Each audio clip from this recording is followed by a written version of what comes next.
I've heard you mention on the previous show about how they're creating this world culture, this world government indoctrination, and they're pushing it through the schools. Yeah. Hold on, and we'll come back on that topic after this break. Yes.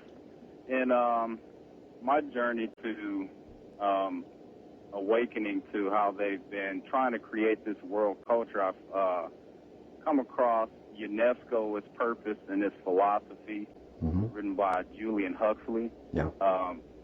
I'm sure you're probably familiar with that. Yeah, I've read some of his stuff on the air, in fact, from his books, yeah. Okay. Well, of course, you can get this for free online if any of your listeners would like to look through this. But would you mind if I read a few of the quotes? Sure. Yeah, go ahead. Yeah. Okay. On page 57, it says, not much remains to be said in conclusion, but what remains is important.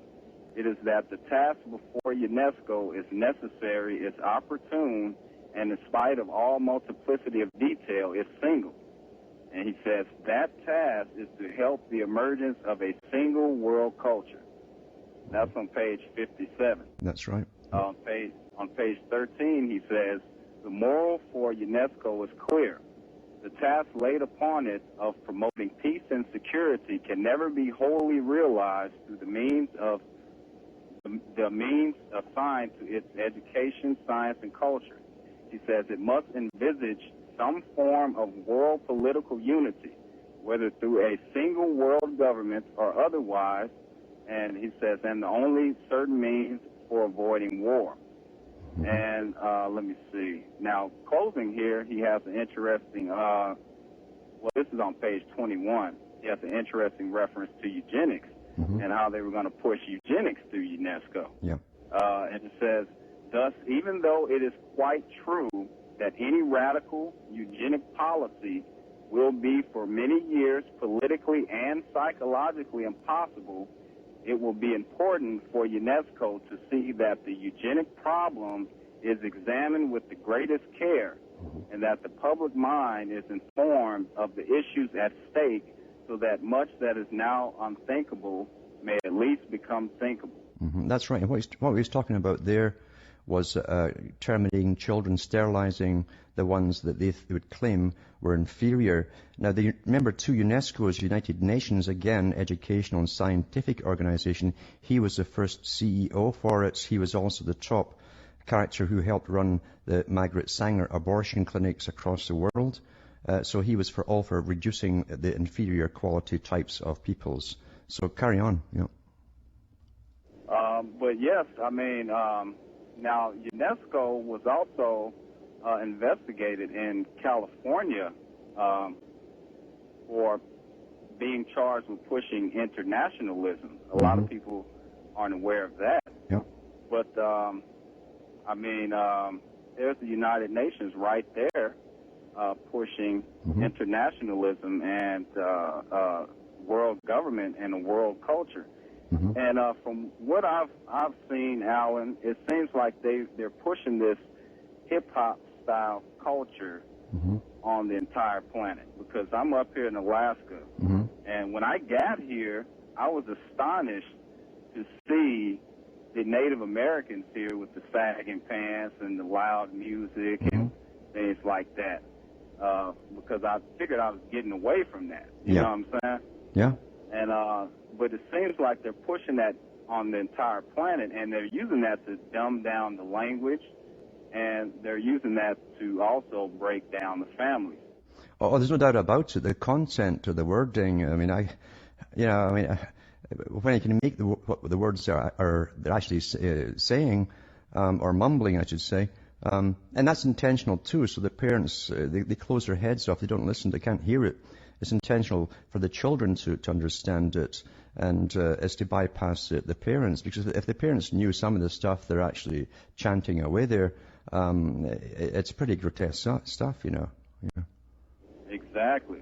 And I just want to thank you for making me aware of how they push these things in entertainment and things like that, because, you know, the entertainment is, like you say, it's over a lot of people's heads. It's kind of under the radar, and a lot of people don't realize that they're being programmed under the threshold of consciousness through the entertainment. Absolutely, yeah. And it's amazing when you look into the little messages that they implant in, you know, this entertainment. Yes. You know, I've put together a little forum. It's called, the address is thcforum.ning.com.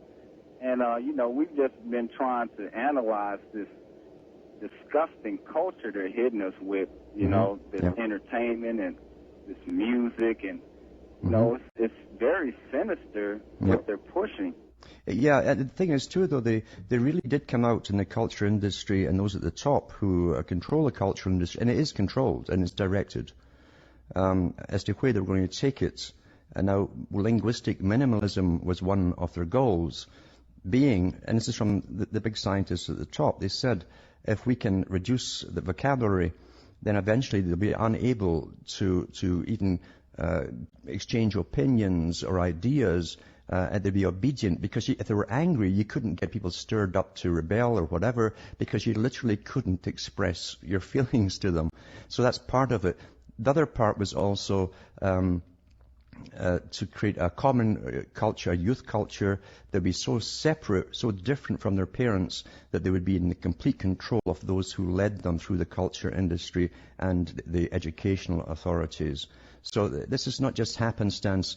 Back in the 60s, you had a variety of music to choose from. Varieties. You had all kinds of folk, traditional, old stuff, new stuff. You had classical playing too. You had jazz. You had the early pop music and so on. But gradually they eliminated everything until there's just this way, and that's Much Music's TV, and that's all you get now across the whole planet.